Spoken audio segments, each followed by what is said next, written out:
दिनों में खुदा के पाक रूह ने, लास्ट संडे की बात है, कि मैं जो कलाम इस चर्च में देना चाहता था वो एक और मजमून था।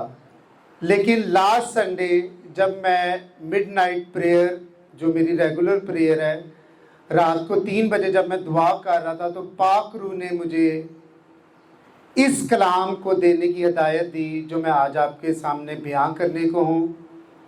और मैं सबसे पहले तो पाक रूह का शुक्र अदा करता हूँ कि जिसने 1 हफ्ता पहले ही मुझे बता दिया, ताकि मैं उसके मुताबिक अपने कलाम को तैयार कर सकूँ। क्योंकि मोस्टली जो खुदाम होते हैं, पास्टर्स होते हैं, या कुछ ऐसे एवेंजलिस्ट या कुछ ऐसे लोग होते हैं कि जो पूरा हफ्ता, 2 हफ्ते, 3 हफ्ते एक कलाम की तैयारी करते रहते हैं, लेकिन जब वो चर्च में आते हैं तो पाक रूह उन्हें कोई और कलाम देता है और उसी कलाम को वो लेकर चल पड़ते हैं। और जैसे वो उस कलाम को शुरू करते हैं तो महज 5-6 मिनट से ज़्यादा उस कलाम पे जो है कायम नहीं रह पाते। वो इसलिए क्योंकि पाक रूह सिर्फ आपको एक विजन देता है, एक आगाही देता है। इसका ये मतलब नहीं है कि जो आपने खुद कलाम तैयार किया हुआ है उसको रद्द करके, जो आपने हवाला जात, जो आपने मसाले, या जो आपने उसके साथ आयात को जोड़ा होता है कलाम को, जिस कलाम पर आपका मुकम्मल अबूर होता है, उस कलाम को आप तर्क करके उसी टाइम जो पाक रूह ने आपको गाइड किया उस कलाम को लेके चल पड़े। पाक रूह सिर्फ आपको एक विजन देता है कि आप नेक्स्ट टाइम के लिए इस कलाम को मुकम्मल प्रिपेयर करें, ताकि जब आप कलीसिया के आगे इस कलाम को बयान करें तो पाक रूह भी वहाँ पर मौजूद होकर उस कलाम को सुने। हालेलुया, हालेलुया, हालेलुया, आमीन। अब हम कलाम के उस मजमून की तरफ बढ़ेंगे जो आज पाक रूह ने, जिसको बयान करने के लिए मुझे गाइड किया। और मैं पाक रूह का दिल की तहा की गहराइयों से शुक्र अदा करता हूँ। मैं चाहता हूँ आप सब लोग पाक रूह के लिए ज़ोर से तालियां बजाएं। पाक रूह को हमें हमेशा खुश आमदीद करना चाहिए, वेलकम करना चाहिए, खुश होकर और अपने हाथों को इस्तेमाल करके। आज का जो टॉपिक है वो आज हम 10 कोड़ियों की ज़िंदगी पर नज़र करेंगे। और इसके लिए आप मेरे साथ अहद जदीद में से मुकद्दस लूका की किताब, उसका 17वां बाब, उसकी 11वीं से लेके 19वीं आयत तक मैं आपके सामने पाक कलाम की तलावत करूंगा। लेकिन अभी मैं ये पूरी तलावत नहीं करूंगा क्योंकि ये हमारी मेन वर्स है। और ऐसा हुआ कि यरूशलेम को जाते हुए वो सामरिया और गलील के बीच से होकर जा रहा था, और एक गांव में दाखिल होते वक्त 10 कोढ़ी उसको मिले। उन्होंने दूर खड़े होकर बुलंद आवाज से कहा, ए यीशु, ए साहब, हम पर रहम कर। यीशु अल मसीह को दर हकीकत सामरिया के लोगों ने जो था कबूल ना किया था, और क्योंकि यीशु मसीह को वहां से रद्द किया गया, खारिज किया गया, लिहाजा यीशु मसीह सामरिया से निकलकर जब एक और गांव में दाखिल होने को जा रहे थे तो उसी वक्त उन्हें 10 कोढ़ियों ने आवाज दी। और कैसे आवाज दी? मैंने कहा कैसे आवाज दी? ये तो वो जुमला आपने बयान किया, बुलंद आवाज से। कैसे आवाज दी? पता नहीं कितने दिनों से या कितने हफ्तों से या कितने महीनों से वो 10 कोढ़ी वहां पर खड़े यीशु मसीह का इंतजार कर रहे थे। और अब हमने देखना है कि आखिर वो यीशु मसीह का इंतजार कर क्यों रहे थे। इसके लिए आप मेरे साथ इसी लूका की किताब, उसका 5वां बाब और उसकी 12वीं आयत है। जब वो एक शहर में था तो देखो, कोट से भरा हुआ एक आदमी यीशु को देखकर मुंह के बल गिरा और उसकी मिन्नत करके कहने लगा, ऐ खुदावंद अगर तू चाहे तो मुझे पाक साफ कर सकता है। उसने हाथ बढ़ाकर उसे छुआ और कहा, मैं चाहता हूं कि तू पाक साफ हो जा। और वो फौरन उस कोर्ट से जाता रहा। और इसी की हमने 15वीं आयत को भी देखना है। लेकिन उसका चर्चा ज्यादा फैला, लेकिन उसका चर्चा, और मैं दावे के साथ कह सकता हूं कि यही वो चर्चा था, ये वही एक कोड़ी का चर्चा था। यहां पे ये लफ्ज इसीलिए इस्तेमाल किया गया कि ज्यादा चर्चा फैला, क्योंकि यही वो एक कोड़ी था जिसके वसीला से उन 10 कोड़ियों तक जो था ये खबर पहुंची। हालेलुया। जिसकी वजह से वो उस बियाबान में खड़े होकर किसका इंतजार कर रहे थे? यीशु का इंतजार नहीं थे कर रहे, अपनी शिफा का इंतजार कर रहे थे, शिफा के मंबा का इंतजार कर रहे थे, शिफा के उस पैकर का इंतजार कर रहे थे। इस कलाम को और ज्यादा गहराई से समझने के लिए या इसके असरात अपनी जिंदगी पर हासिल करने के लिए हमें सबसे पहले इस कोड के मुतालिक जानना होगा कि आखिर इस कोड का इंसानी नस्ल पर क्या असरात मुरतब होते थे। इंसानी नस्ल पर इसके क्या असरात मुरतब होते थे? आप सब लोग मेरे साथ हैं? जरा अपने 10 हाथ को बजाकर दिखाइए। अब जो कोड होता था कलामे मुकद्दस के मुताबिक सबसे मोहलक, लाइलाज, और अगर कहा जाए बल्कि कलामे मुकद्दस में सबसे बड़ी बीमारी थी।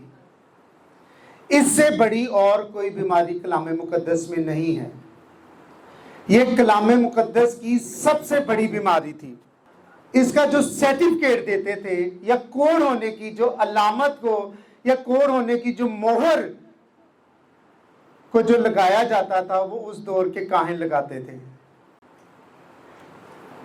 कि किसी शख्स पे कोड है या नहीं। उसकी मोहर कौन लगाते थे? उस दौर के काहिन लगाते थे। और जैसे ही किसी शख्स में कोड की ये बीमारी फूट निकलती या उस पे साबित हो जाती, तो उसको उसी वक्त उसी जगह से जहां पे वो खड़ा होता था, उसे उसी वक्त उस शहर से, उस लश्करगाह से, उस आबादी से बाहर निकाल दिया जाता था, उसे वहां से रद्द कर दिया जाता था। यहां तक कि उससे अपने घर वालों से भी मिलने की इजाजत नहीं होती थी, ताकि ये कोड़ की बीमारी कहीं उन पे भी लागू ना हो जाए, कहीं ये कोड़ की बीमारी जो उन पे भी ट्रांसफर ना हो जाए। इसीलिए उनको उसी वक्त शहर से बाहर जो था खारिज कर दिया जाता था। और अगर हम पुराने अहदनामा में देखें, दूसरी तवारीख में अगर हम देखें, तो वहां पर इस बीमारी को बला कहा गया है। क्या कहा गया है? बला कहा गया है। और अगर इसके अलावा अगर उसमें दूसरी तवारीख में हमें एक बादशाह का जिक्र मिलता है जिसका नाम था अजिया बादशाह, और इसके बारे में अगर हम देखें तो ये महज 16 साल का था जब खुदावंद ने इसे बादशाही के ओहदे से सरफराज किया। और जैसे ही खुदा ने इसे सरफराज किया, उसके बाद जो है इसका भी चर्चा आम होने लगा। खुदा, क्योंकि ये खुदा की हर बात को मानता था, इसीलिए खुदा इसको हर जंग में, हर मुश्किल वक्त से निकालकर इसे कामयाबियों की सीढ़ियों पर चढ़ाता जा रहा था। और इस बादशाह में जिस तरह खुदा इसको तरक्की देता जा रहा था, सरफराजी कौन दे रहा था? खुदा दे रहा था। और जैसे जैसे सरफराज होता जा रहा था, वैसे वैसे ही इस बादशाह में तकब्बुर बढ़ता जा रहा था, मगरूरी बढ़ती जा रही थी, गुरूर बढ़ता जा रहा था। और इसमें इतना गुरूर बढ़ गया कि ये उस वक्त जो कुर्बान गाह थी वहां पर जो थी ये बखूर जलाने को पहुंच गया। और उस वक्त में जो 80 पूरे 80 काहिनों का एक टोला जो था इसको मना करता रहा कि ये सिर्फ हारून के खानदान वालों को इजाजत है कि वो यहाँ पर बखूर को रोशन करे, बखूर को जलाए। लेकिन जैसे ही उन काहिनों ने इसको मना किया तो इसमें क्या आ गया, इसमें घुमंड आ गया, इसमें गुस्सा आ गया, ये गरूर से भर गया। और जैसे ही ये गुरूर से पड़ा तो इसने वो जो कायन थे उनके साथ बदकलामी करना शुरू कर दी, क्योंकि बादशाह था, अपनी ताकत को मनवाना चाहता था। और जैसे ही इसने उनके साथ बदकलामी करना शुरू की, उसी दरानिया में हैकल में खड़े खड़े इसकी कमर पे जो था कोट फूट निकला। और उसके बारे में लिखा हुआ है,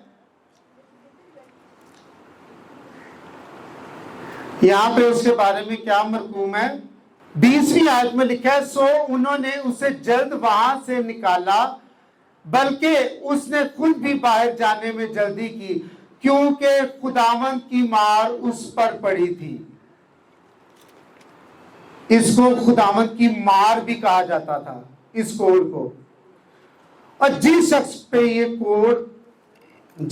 पे कोड फूट निकलता था उसको क्या किया जाता, जैसे उसको उस आबादी से बाहर किया जाता, उसको उसके हाथों पे और उसके पांव पर घुंघरू पहना दिए जाते, और उसके अलावा उसको एक बर्तन दे दिया जाता, और उसके अलावा उस बर्तन को बजाने के लिए उनको एक आला दे दिया जाता। उस बर्तन को बजाने के लिए उन्हें एक आला दिया जाता। और उसके अलावा जो इनकी निशानी होती थी कि इन्हें जो हुकूमत की तरफ से कहा जाता था, ये जो इन्हें हुकूमत की तरफ से जो ऑर्डर जारी होते थे कि इनके जो बाल हैं वो बिखरे होने चाहिए, और जो इनके कपड़े हैं वो फटे होने चाहिए, और इनका जो आधा चेहरा है वो ढका होना चाहिए। इन कोड़ियों को समझ लें कि जीते जी ही इनका जनाजा पढ़ दिया जाता था, क्योंकि एक कोड़ी की जो उम्र होती थी 9 साल तक होती थी। 9 साल से ज्यादा उम्र कोई कोड़ी नहीं था जिंदा रहता। 9 साल से ज्यादा कोई कोड़ी जिंदा नहीं था रहता। वैसे तो इनका आबादी में आना हर तरह से 100% ममनू था, बल्कि 110% इनका इलाके में आना ममनू था। लेकिन फिर भी अगर किसी वजह से इन्हें उस इलाके में आना पड़ता तो इस इलाके में दाखिल होते साथ ये उन घुंघरुओं को बजाते, और जो उनको बर्तन दिया जाता उसे जोर जोर से बजाते, और साथ ये बुलंद आवाज से कहते, बुलंद आवाज से पुकारते कि मैं नापाक हूं, मैं नापाक हूं, मैं नापाक हूं। बुलंद आवाज से पुकारते। जरा बताइए, खुदा माफ करे, अगर आज के दौर में एक बड़ी कॉमन सी बीमारी है हम लोगों में, शुगर और बीपी, अगर किसी शख्स में शुगर उसका बढ़ जाए, अभी मुझे नेहा बेटी कह रही थी कि मामू मेरा शुगर जो है लो हो रहा है, और अगर वो इधर ही बुलंद आवाज से कहना शुरू कर दे कि जी मेरा शुगर लो हो गया, मेरा शुगर लो हो गया, तो आप सब लोग उस पर हंसना शुरू हो जाएंगे, उसका तमस्कर उड़ाएंगे। इसी तरह उन कोड़ियों का भी तमस्कर उड़ाया जाता था, उनको एक तमाशा बना दिया जाता था उनका। और इसके अलावा अगर अब हम इनके असरात को देखें, इनके जो बॉडी पर उस कोड के असरात होते थे वो भी काबिल गौर है कि जिस शख्स पे ये कोड हो जाता था, जिस शख्स के बदन पर कोड हो जाता था, उसके बदन पर जो थे जख्म बनना शुरू हो जाते थे, उसके हाथों और पैरों की उंगलियां जो थी झड़ना शुरू हो जाती थी, उन्हें कम दिखाई देना शुरू हो जाता था। उनकी जो थी सेंसेस, सूंघने की सेंस, किसी चीज को देखने की, सुनने की सेंस, ये तमाम तर सेंसेस थी, ये आहिस्ता आहिस्ता आहिस्ता आहिस्ता खत्म से खत्म तर होती जाती थी। क्या होती जाती थी? खत्म होती जाती थी। और इन्हें किसी किस्म के दर्द का भी कोई एहसास नहीं होता था। इनका जिस्म बिल्कुल सुन्न हो जाता था। इनका जिस्म क्योंकि गल जाता था, इनका जिस्म जो था बिल्कुल सुन्न हो जाता था। और सबसे ज्यादा दिल दहला देने वाली बात यह है कि इनकी आंखों के सामने जो चूहे होते थे आकर इनका जिस्म खाते थे। इनकी आंखों के सामने, ये खुद अपनी आंखों से अपने जिस्म को खाते हुए देखते थे कि चूहे इनके जिस्म को कैसे खा रहे हैं। जरा इनकी कैफियत का अंदाजा कीजिए, जरा इनके दर्द का। बल्कि दर्द तो इन्हें महसूस नहीं होता, लेकिन हम लोगों को बहैसियत इंसान हम उन लोगों के दर्द को महसूस कर सकते हैं। कर सकते हो कि नहीं? क्योंकि हम शुरू से इस हवाले को पढ़ते आ रहे हैं, इस कहानी को सुनते आ रहे हैं। तो ये काम सा मौजा नहीं है कि जिसको आपने बड़े आराम से समझा, जी 10 कोड़ी नवा दी थी, यसू ने शिफा दी थी, यसू आगे टुर गए। भाई उसके पीछे पूरी कहानी है, पूरी हिस्ट्री उसके पीछे छुपी हुई है। ये कोड़ी जो थे माशरे के ठुकराए हुए रिजेक्टेड लोग थे, जिन्हें इनके बीवी बच्चों ने, इनके घराने के लोगों ने, इनके इलाके के लोगों ने, इनके शहरों के लोगों ने इन्हें उन इलाकों से रद्द किया हुआ था। इनके होने या ना होने से किसी को कोई फर्क नहीं पड़ता था। मुर्दा शख्स होना होना किसी को कोई फर्क पैंदा है? और अगर हम तारीख को देखें तो इनके बारे में लिखा गया कि इनका जनाजा पढ़ दिया जाता था। ये अपने खानदान के लिए मर चुके होते थे। हर तरफ तारीकी, अंधेरा, परेशानियां, दुख, तकलीफ। इससे दिल दहला देने वाला वाकया क्या होगा जब उनके सामने चूहे आकर उनके जिस्म को खाते थे और वो चूहों को भगा नहीं थे पाते। और जब उन्होंने यीशु को देखा, जब उन्होंने उस यीशु को देखा तो क्या कहा? बुलंद आवाज से पुकारा। क्या किया? बुलंद आवाज से पुकारा। अगर देखा जाए मेरी नजर के मुताबिक तो मैं तो कहूंगा कि ये 10 कोड़ी नहीं बल्कि 10 मुर्दे ही थे। ये 10 कोड़ी नहीं बल्कि 10 मुर्दे ही थे। जब कोई इंसान किसी अजाब, ऐसे अजाब में मुब्तला हो जाए कि जहां पर ना तो उसकी दौलत उसके काम आए और ना ही उसकी ताकत उसके काम आए, तब वो अगले शख्स से रहम की तरस की अपील करता है। जैसे ये 10 कोड़ी क्या करते हैं? अपील करते हैं। अगर गौर से देखा जाए तो इधर आगे क्या लिखा है? ए यीशु, ए साहब, हम पर। जरा बुलंद आवाज से कहिए, आप सब मिलकर कहिए। बहुत कम आवाज है, मुझे नहीं आ रही तो यीशु को तो तुसी हाले शिफा भी लेनी है। ए यीशु, ए साहब, हम पर रहम कर। इन्होंने किसी शिफा को नहीं मांगा, इन्होंने किसी खाने वाली दवा को नहीं मांगा और ना ही इन्होंने किसी दुआ को मांगा है। इन्होंने मांगा तो क्या मांगा है? रहम को मांगा है। किस चीज को मांगा है? रहम को मांगा है। क्योंकि इनके घराने के लोग, इनके कबीले के लोग, कोई इन पर रहम नहीं था खाता, कोई इन पर तरस नहीं था खाता। यहां तक कि इन लोगों को हकारत की नजर से देखा जाता था। इन लोगों को किस नजर से देखा जाता था? हकारत की नजर से देखा जाता था।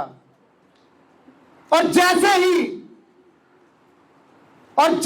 ही मेरे यीशु की, उस शिफा के मंबा की, और जैसे ही मेरे आका की रहम की नजर इन पर पड़ी, जैसे ही शिफा के मंबा की रहम की नजर इन पर पड़ी, जैसे ही खाल के 2 जहां की रहम की नजर पर इन पर पड़ी। मैं उस रहम की बात कर रहा हूं कि वो रहम जब किसी औरत के बंद रहम पर हो जाए तो उसकी बंद कोख से भी कुछ अरसे बाद औलाद जैसी रहमत हो जाती है। मैं उस रहम की बात कर रहा हूं। अब गौर तलब बात है कि मेरे यस्सु ने, मेरे आका ने ना तो कोई ऑपरेशन किया, ना ही कोई मेडिकेशन की, और ना ही उन्हें कोई एनास्थीसिया दिया। वो तो बेचारे पहले एनास्थीसिया च रहंदे सी, और डायरेक्ट ही उन्हें लेबोरेटरी में भेज दिया टेस्ट करवाने के लिए। कोई बता सकता है कौन सी लेबोरेटरी है? उन्हें डायरेक्ट लेबोरेटरी भेज दिया। जी लेबोरेटरी दसो, काहिनों के पास भेजा कि अपने ताई उन्हें कोड़ होने की मोहर किसने लगाई थी? तो भाई फिर उन्हें डिस्चार्ज स्लिप भी तो उन्होंने देनी थी, डिस्चार्ज सर्टिफिकेट भी तो उन्होंने देना था। अगर हम अगली आयत देखें तो जैसे ही खुदा ने उन्हें कहा कि अपने ताई कानों को दिखाओ, तो फिर क्या हुआ? वो जाते जाते पाक साफ हो गए। अब इस बात को भी बड़े गौर से देखने वाली बात है कि अभी उनमें से किसी का कोड नहीं गया। कि गया है किसी का कोड? अभी किसी का कोड नहीं गया, लेकिन उसके बावजूद उन्हें लेबोरेटरी टेस्ट के लिए भेज दिया गया।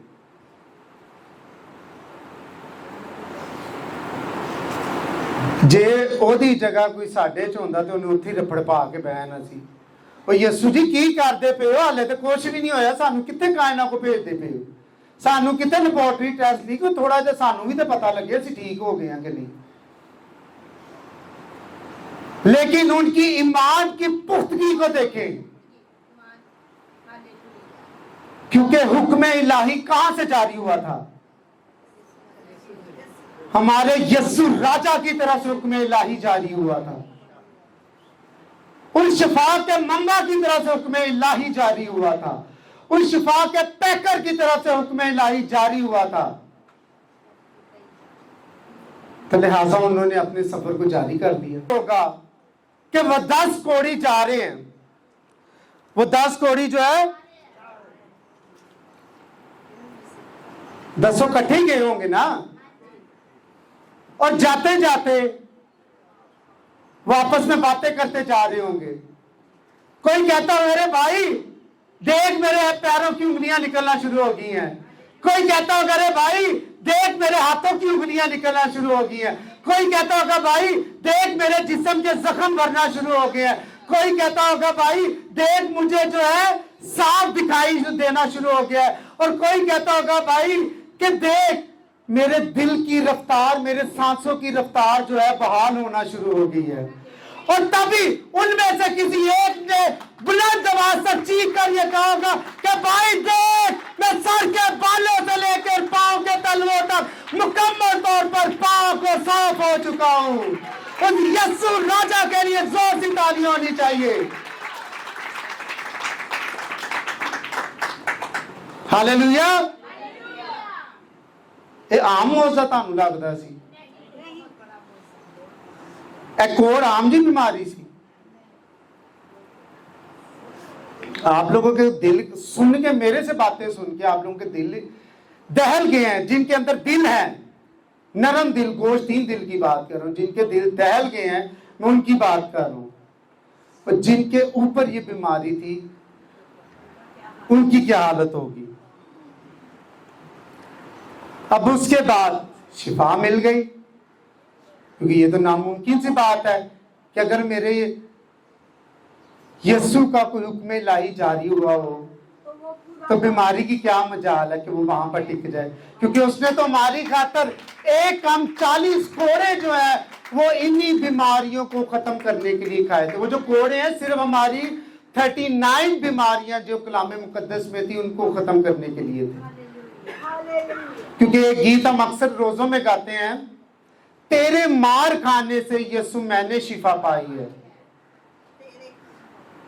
तेरे मार खाने से हमने शिफा पाई है और उसके खून बहाने से हमने निजात पाई है।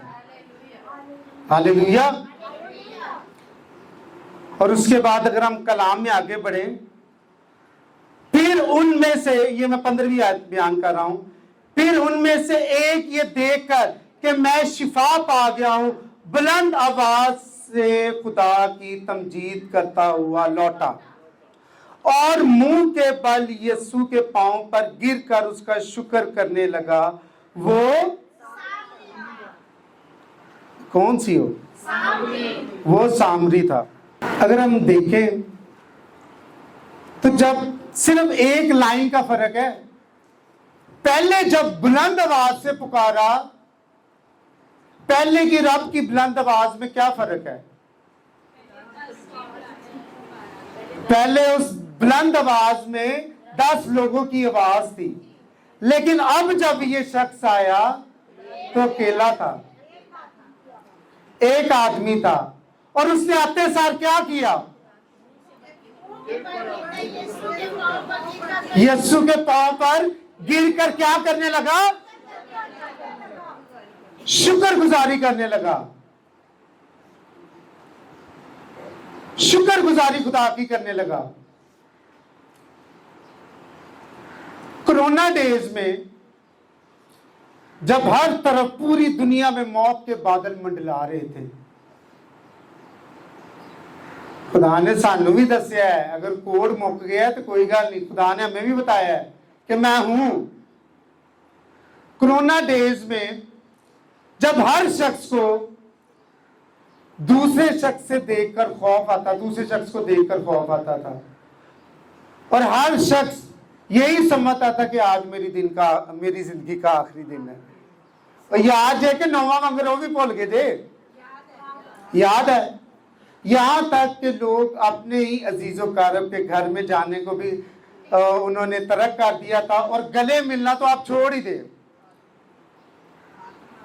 बड़ा प्यार था अपनी जिंदगी से। उसी दुरानिया में, उसी महामारी के दौर में, जब कोरोना के बादल पूरी दुनिया पर मंडला रहे थे, तो उसी महामारी में इंग्लैंड के शहर, इंग्लैंड के स्टेट लंदन में एक 70 साल बुजुर्ग को हॉस्पिटल में लाया गया, बड़ी क्रिटिकल कंडीशन में, बस वो मरने वाला ही था, और उससे वहां पर लाया गया। और जैसे उसे वहां पर दाखिल किया गया, एक दिन गुजरा, उसे लाकर वेंटिलेटर पर डाल दिया गया, और एक दिन गुजरा, उसमें कोई बहाली ना आई। फिर दूसरा दिन गुजरा, उसमें कोई बहाली ना आई। फिर जैसे ही तीसरा दिन शुरू हुआ, तो उसमें आहिस्ता आहिस्ता बहाली आना शुरू होगी। क्या आना शुरू होगी? बहाली आना शुरू होगी। और जैसे ही चौथा दिन स्टार्ट हुआ, उस बुजुर्ग को वहां से डिस्चार्ज कर दिया गया, क्योंकि वो अपने कदमों पर खड़ा हो गया, बहाल हो गया, खुदा ने उसको नई जिंदगी अता कर दी। और जैसे ही वो अपने कदमों पर खड़ा हुआ, तो उसे बिल की शक्ल में एक गिफ्ट दे दिया गया। और वो बिल जो था 600 पाउंड का था, और अगर हम पाकिस्तानी अगर रुपयों में लगाएं तो वो 2 लाख बनते हैं। और जैसे ही उस 70 साल बुजुर्ग ने उस बिल को देखा, तो उस बिल को देखकर वो जमीन पर गिरकर जारो कतार जोर जोर से बुलंद आवाज से रोने लगा। रोता जा रहा है, रोता जा रहा है। उसे लोग चुप करा रहे हैं, तसल्ली दे रहे हैं, लेकिन वो खामोश नहीं हो रहा। 1 घंटा गुजर गया, 1.5 घंटा गुजर गया। उसके बाद जब उस हॉस्पिटल के मालिक तक ये खबर पहुंची, तो उसने आकर उस बुजुर्ग से क्या कहा, अगर ये 600 पाउंड का बिल, अगर ये 2 लाख का बिल ज्यादा है तो मैं इस बिल को कम कर देता हूं, मगर आपसे दरखास्त है कि आप मत रोइए, आप खामोश हो जाइए। तो वो जानते हैं बुजुर्ग आगे से क्या कहता कि मैं इसलिए नहीं रो रहा कि मेरे पास 2 लाख नहीं है, मैं इससे ज्यादा भी बिल अदा कर सकता हूं। मैं तो सिर्फ इसलिए रो रहा हूं कि मैं यहां पर 3 दिन आपके पास रहा और आपने मुझे मसनूई सांस दिया और आपने उस मसनूई सांस देने के मुझे 2 लाख जुर्माना डाल दिया।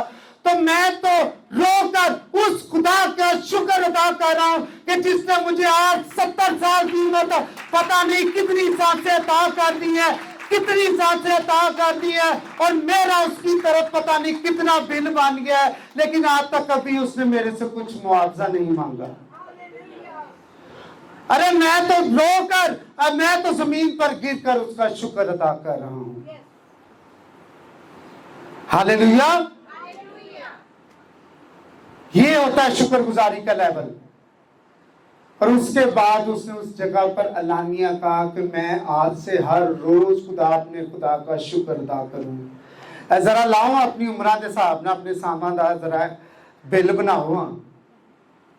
आप तो इतनी उसने आपको सांसें दी हैं कि दुनिया का सबसे फास्टेस्ट कंप्यूटर भी लेकर आप बैठ जाए तो उस का आप बिल नहीं बना सकते, क्योंकि हमारे खुदा की जो कुदरत है ना वो लामहदूद है। वो तो इस कलाम में नहीं समा सकती, तो कंप्यूटर में कैसे समा जाएगी? वो लामहदूद है।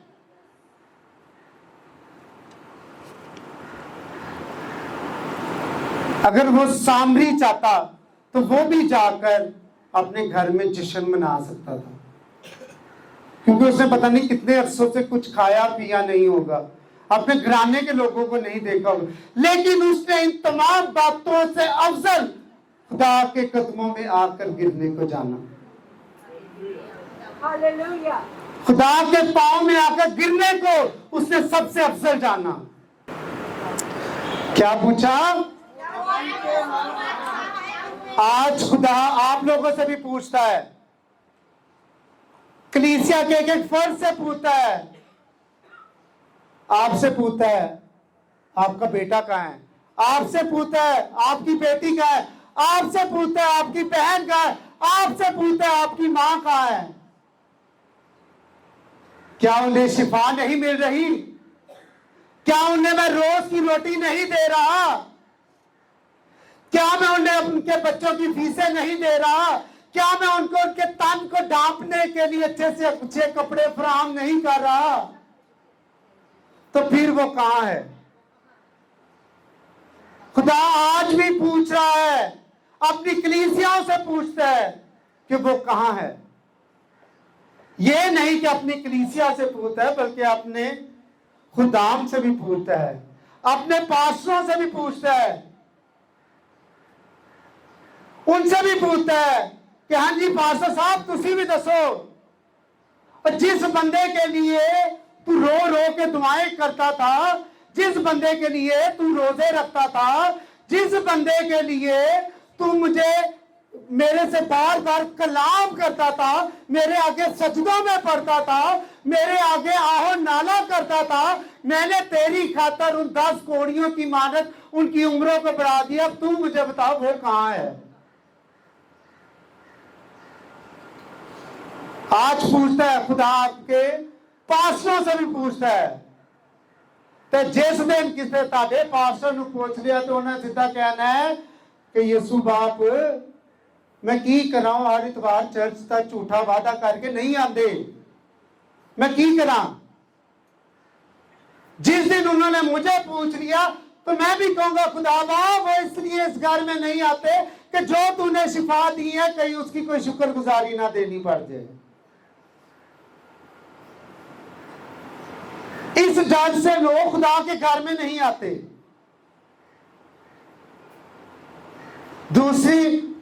दूसरे थस्सलुनीकियों में यह लिखा हुआ है कि शुक्रगुजारी हम पर फर्ज है, कोई खुदा के सिर असी सहन नहीं कर दे, ये हम पर फर्ज है। और उसके बाद क्या हुआ? खुदा ने जब उन 9 के बारे में पूछा, अब सवाल उठता है कि आखिर वो 9 गए कहां? उठता है ना कि नहीं उठता? टाइम बात हो गया उठन दी, ये सवाल के नहीं उठता है।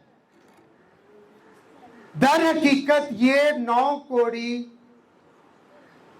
उन्हीं लश्कर गांव में, उन्हीं इलाकों में, उन्हीं आबादियों में, उन्हीं बाजारों में, उन्हीं गलियों कूचों में, उन्हीं मकानों में चले गए जो इनको देखकर अपने घरों के दरवाजे बंद कर देते थे, जो इन्हें देखकर अपने घरों की खिड़कियां बंद कर देते थे, क्योंकि इस कोड़ी का इतना डर और खौफ होता था कि जब किसी शहर में दाखिल होता था तो लोग अपने घरों की खिड़कियां दरवाजे बंद करते थे, पूरे के पूरे बाजार जो होते थे वो बंद कर दिए जाते थे, इतना इनका खौफ होता था। और ये 9 कोड़ी, बल्कि अब मैं इन्हें कोड़ी नहीं कहूंगा, इन्होंने तो शिफा हासिल कर ली थी, और लेकिन ये जो 9 नाशुक्रे, खुदा के जो नाशुक्रे थे, अपने घरों को वापस चले गए।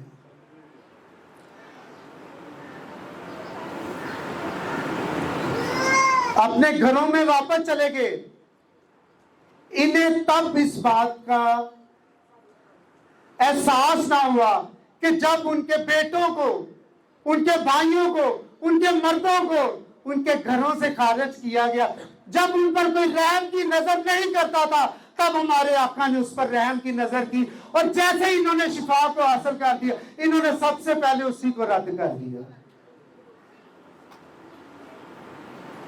इन्होंने सबसे पहले उस शिफा के मंबा को ही रद्द कर दिया।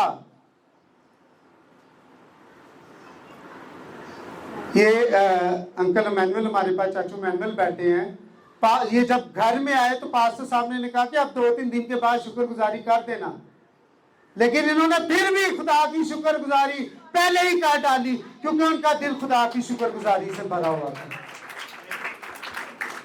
जो खुदा, जो इंसान मौत के मुंह से निकलता है वो फिर किसी दिन नहीं सुनता। अब जैसे ही वो सामरी यीशु मसीह के कदमों पे गिरता है और यीशु मसीह उनसे उनका भी पूछते हैं, तो उसके बाद यीशु मसीह जब उसको खड़ा करते हैं तो उसको शिफा के साथ एक बोनस भी मिलता है। यीशु मसीह उसे शिफा के साथ नजात भी दे देता है। यीशु मसीह उसे शिफा के साथ, हाले किसी ने नजात की लोड़ नहीं, नजात चाहिए होती तो हर एक हाथ खोल जाता। खुदा के नाम के जलाल के लिए। मेरी बुजुर्ग माँ पीछे रो रही हैं, क्योंकि उन्हें दर्द का, वो इस करब से गुजर चुकी हैं। उन्होंने अपने शौहर को मौत के मुंह में से निकलते हुए देखा है। आज उनकी आंखें इसलिए अश्कबार हैं, और इन्होंने शिफा ली और वापस ना आए।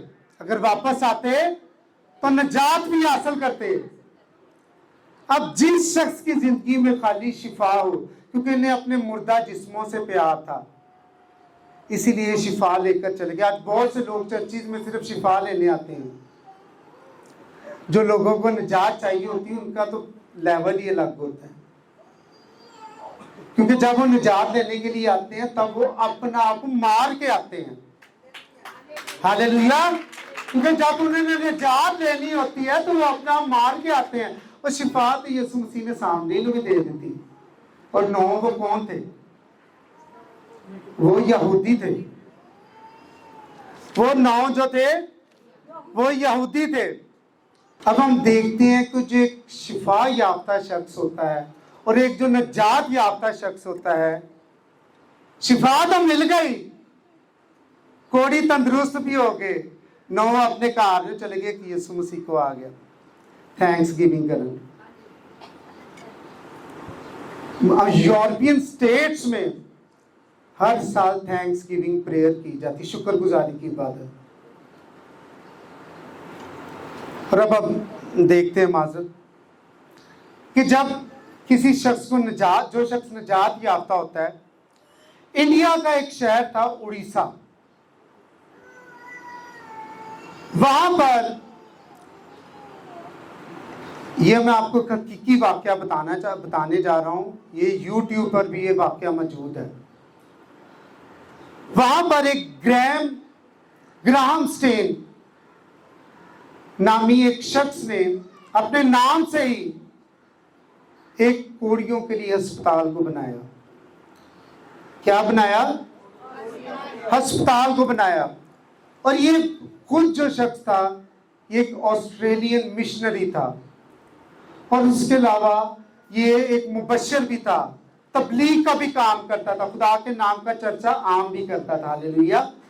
और जैसे ही ये वहां पर इसने तकरीबन 74 में वहां पर आ गया, और इसने जवानी की आलम में ही वहां पर लोगों की तमारदारी, लोगों का इलाज करना शुरू किया, और बहुत से कोड़ियों ने उस अस्पताल से जो है शिफा भी हासिल की। ये मैं आपको एक बहुत मशहूर वाकया बताने जा रहा हूं। इसके ऊपर इंडिया वालों ने मूवीज तक बना दी है, जो मैं आपको वाकया बयान करने जा रहा हूं। इस शख्स ने अपनी पूरी जवानी वहां लोगों की खिदमत में गुजार दी, और उसके बाद इसने अपने मुल्क में जाकर एक डॉक्टर के साथ शादी की, और अपनी बीवी को लेकर भी उड़ीसा में, इंडिया में वापस आ गया। और जैसे ही वहां पर वापस आया, इसने और उसकी मिसेज ने फिर क्या किया, उस हॉस्पिटल में लोगों की खिदमत करना शुरू कर दी। बहुत से लोगों ने वहां से शिफा को, तंदुरुस्ती को हासिल किया। और एक दिन ग्राहम स्टेन जब एक घर से बिशारत का काम, तबलीग का काम, खुदा की मुनादी का काम करके जब उस घर से बाहर निकले, इनके साथ इनका एक 10 साला बेटा और एक 7 साला बेटा भी इनके साथ था। और जैसे ही वहां से बाहर निकले तो चंद शर पसंद अनासर ने, शिद्दत पसंद लोगों ने इन पर, इनके दोनों बच्चों पर हमला कर दिया, और इन तीनों को जिंदा ही इनकी गाड़ी में जला दिया। बेटे को, दोनों बेटों को और बाप को जिंदा ही गाड़ी में जला दिया। और ये ग्राहम स्टेन आखिरी वक्त तक सिर्फ यही कहता रहा कि मुझे जला दो, मुझे मार दो, लेकिन मेरे बच्चों को छोड़ दो। रिक्वेस्ट करता था। उनकी पता नहीं कितनी मिन्नत समाजत इस शख्स ने की होगी, लेकिन उन शर पसंद अनासर को इस पर तरस ना आया। उन्होंने इसकी तमाम बातों को रद्द किया।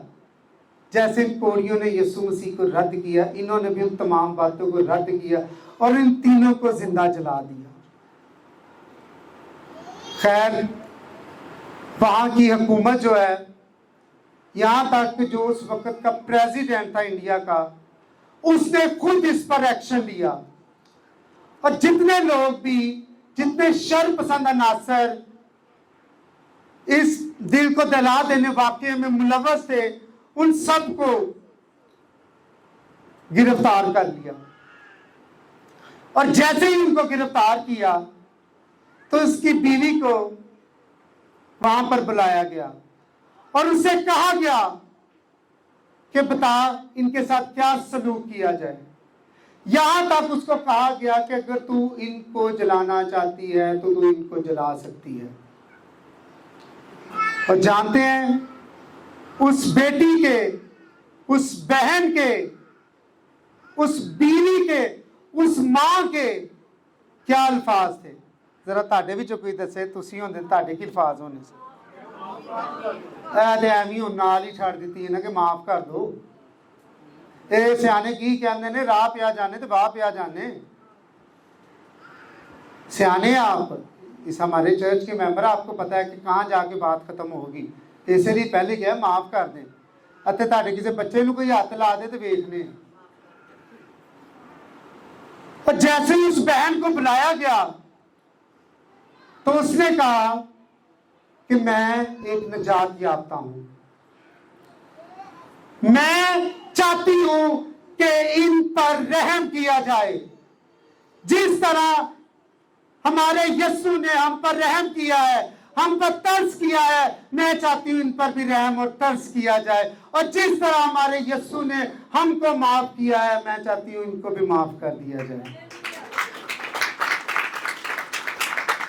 और आप जानते हैं, खैर हुकूमत का अपना एक सिस्टम होता है, उन्होंने उन लोगों को उम्र कैद दी, लेकिन उस बेटी ने, उस बहन ने, उस माँ ने, उस बीवी ने उस बच्चे, उन लोगों को आजाद कर दिया। वो उस खून से बरी थी। और कैन यू इमेजिन, क्या ये आप सोच सकते हैं कि इस इतने बड़े वाक्य के रूनुमा होने के बाद भी उस औरत ने 5 साल उसी हॉस्पिटल में खिदमत की। 5 साल उसी हॉस्पिटल में खिदमत की। वो औरत उन कोड़ियों के बीच में रहकर भी पाक और साफ रही।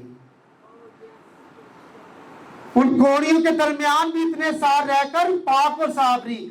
और आज तो हम लोग कोड़ियों के बीच में नहीं रहते, लेकिन हम फिर भी अंदर से हमें कोड़ लग चुका है। हम अंदर से ही खत्म हो चुके हैं। हमारी जो है सेंसेस जो है, एहसास की, बर्दाश्त की, तकलीफ की, वो सेंसेस ही खत्म हो चुकी हैं। इसीलिए हमें अपने रिश्तों की कदर नहीं है, इसीलिए हमें खुदा की कोई कदर नहीं है, इसीलिए हमें खुदा की प्रस्तिश की कोई कदर नहीं है। इसीलिए जब दिल चाहता है हम खुदा के घर में आ जाते हैं, जब दिल चाहता है हम खुदा के घर में नहीं आते।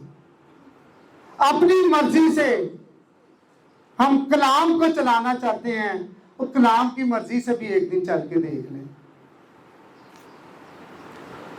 अगर ये लोग उस वक्त नजात याफ्ता होते, अगर तब के लोग नजात याफ्ता होते, तो वो अपने मसीहा को सूली पे ना चढ़ाते।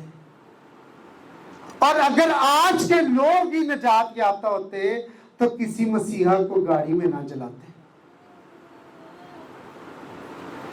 मेरी बहनों, मेरे भाइयों, मेरे बुजुर्गों, मेरी आप सब लोगों से दरख्वास्त है कि शिफा के पीछे मत भागिए, शाफी के पीछे भागिए, नजात के उस मंबा के पीछे, नजात के उस पैकर के पीछे भागिए। एक गीत है ना, पहले ढूंढो तुम उसकी बादशाही, तो ये सारी चीजें तुमको मिलती जाएंगी। और ये तो चीजें ही हमारी हैं, क्योंकि हम शाही कानों का फिरका है। हम खुदा के चुने हुए लोग हैं। हम वो लोग हैं जिनकी खातर खुदा ने कोहे कलवरी पर उसके बेटे ने अपने लहू को बहाया, और उस लहू को बहाकर हमें छुटकारा दिया। Hallelujah, hallelujah. आज हमें अपने अंदर से किसको खत्म करना है? उस कोड को, और अपनी तमाम सेंसेस को, खुदा से दुआ करने की सेंस को आज हमने उजागर करना है। अपने कदमों पे सब खड़े हो जाएं।